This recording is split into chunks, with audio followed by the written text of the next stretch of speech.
Многие считают, удаление гланды решат проблемы, видя они будут меньше болеть и меньше простужаться. Что такое гланды? Это небные миндали, называются по-медицински. Это скопление лимфоидной ткани, которые выполняют функцию защиты. Это наши основные ворота, стоящие во вход в полости рта и глубже, чтобы они выполняли свои функции. Какие же у них есть функции? У них есть функции защиты, увлажнения, очищения. И когда убирают эту миндалину, конечно же, у человека иммунитет не повышается. Этот орган нам очень нужен и важен.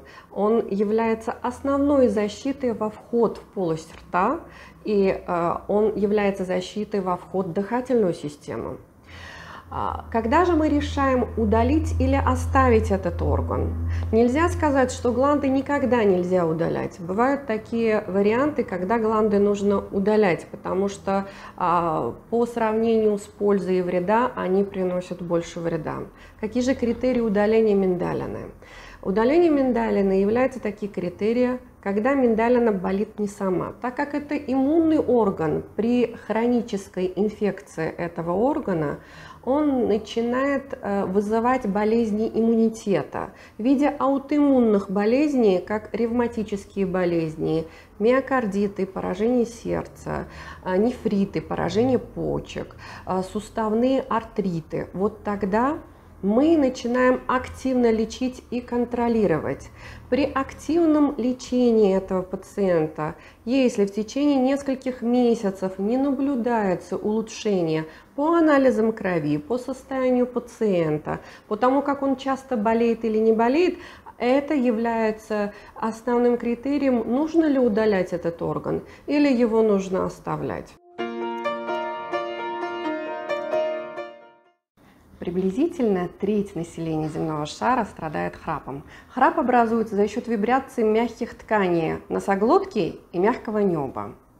Нужно установить причину храпа. Для этого нужно осмотр лора для определения, что является тем фактором, что дает образование храпа. Это может быть у детей и у молодых воспалительные аллергические проявления носоглотки, околоносовых пазух, образование полипозных разрастаний, образование аденоидных вегетаций 2-3 типа. Если мы устанавливаем причину, мы можем его лечить. Иногда причиной храпа может быть изменение развития нижней челюсти, уменьшение нижней челюсти, расположение нижней челюсти сзади, нарушение прикуса, за счет этого появляется храп. Кроме этого, обязательно нужно иметь в виду, что храп является проблемой во время беременности, может быть, во время климактерических изменений, во время гормональных изменений, при недостаточности щитовидной железы, гормонов щитовидной железы. Кроме этого, он часто наблюдается у пациентов, страдающих с ожирением. Можно ли жить с храпом? Конечно, можно, пока оно не является жизненно опасным фактором. Когда же храп является жизненно опасным? Когда мы наблюдаем, что во время сна у человека временно останавливается дыхание. В медицинской терминологии это называется обструктивное апноэ сна.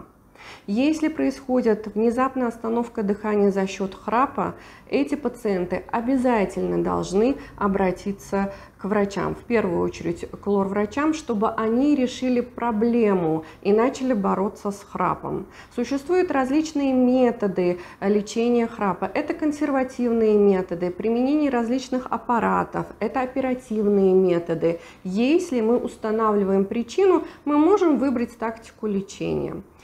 Если образуется у людей обструктивное апноэ сна, то есть внезапная остановка дыхания во время сна, что же это может привести? Это минимум приводит к гипоксии головного мозга. Это может быть причиной внезапных инсультов, инфарктов, нарушения обмена вещества. И поэтому, конечно же, при таких случаях нельзя оставлять храп без внимания. Его нужно незамедлительно лечить. Когда нужно обращаться пациентам с головокружением к лор-врачу?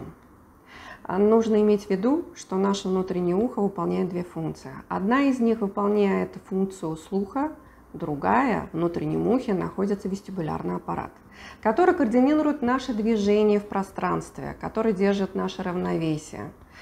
Когда же у нас головокружение является подозрением тому, что нужно обязательно обратиться к лор-врачу? Это тогда, когда происходит головокружение при смене положения тела, то есть если мы меняем позицию головы.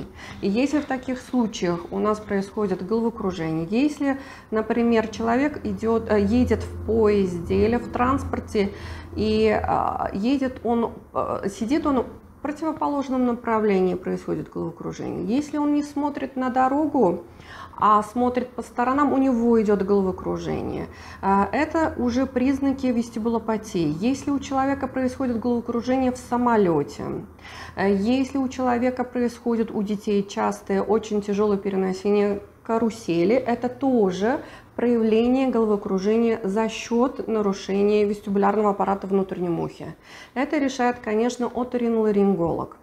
Можно ли лечить головокружение? Его нужно лечить, чтобы не были такие осложнения, которые связаны с вестибулярным аппаратом. Еще одно самое главное подозрение должно появиться у людей, когда идет головокружение, связанное с длительными заболеваниями уха. То есть идет гноетечение из уха, идет боль в области виска, идет височной кости, если образуются какие-то припухлости, болезненности, именно связаны областью уха, то это обязательно нужно обратиться к лор-врачу с такими головокружениями. И нужно иметь в виду, начало такого болезни, как болезнь Меньера, он сопровождается еще и шумами, образованиями шумов. Раннее обращение к оториноларингологу, он позволит отдифференцировать, связано ли это с вестибулярным аппаратом или уже поможет сориентироваться, как дальше у вас вылечить головокружение.